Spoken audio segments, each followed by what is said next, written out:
So the Browns had 5 players that were selected to the Pro Bowl. This tweet from the Browns. Joel Bitonio, who they drafted. Myles Garrett, who they drafted. Denzel Ward, who they drafted. Amari Cooper, who they traded for. And David Njoku, who they drafted. First Pro Bowl selection for David Njoku. He talked about that honor. Feels pretty good. Hopefully first of many, but honestly, the best feeling is just being what I can be for this team, you know. It's crazy saying that, you know, just thinking of the past and how everything went the past few years, but there's nowhere else I'd rather be.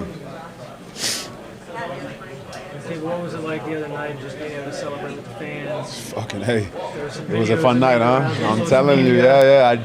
Watching it and doing it were two different things. Like doing it, I was like, whatever, you know, I was having a good time. Then watching it, I was like, oh shit. Like I did some wild stuff, but it was awesome. Great feeling. Music kids night though. Yeah, night made his. It's dope, and it's honestly vice versa. You know, when I started screaming, he started screaming, so we both like fed with energy. You know, Quincy, it's been interesting to watch him become everything a lot of people thought he could be with Joe Flacco as the quarterback.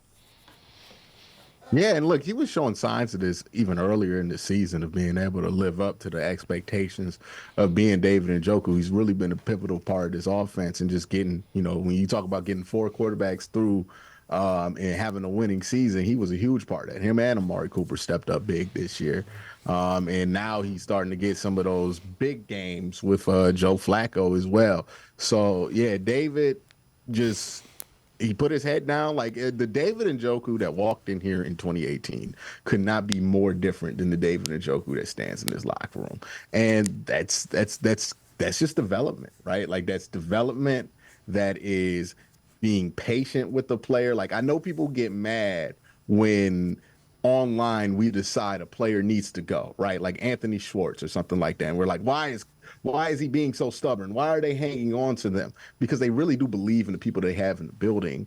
And when you believe in the people you have in the building and you're right, you get guys like David Njoku, who in past Browns regimes would have been somebody we would have been furious about not being on the Browns anymore and seeing him reach this potential somewhere else, right? Like so many guys could have slipped through the cracks, but whether the Browns current regime drafted these guys or not, they stuck with them and they nurtured these guys. David Njoku is one of the best pass blocking and run blocking tight ends in all of football, as well as a dynamic play. Like he turned into George Kittle. Like, did you expect that to happen in 2018 or 2019 or 2020 or even 2021, that he would become that kind of player? That's who he's become. And that's just great development, great patience, and then a lot of hard work for David Njoku as well.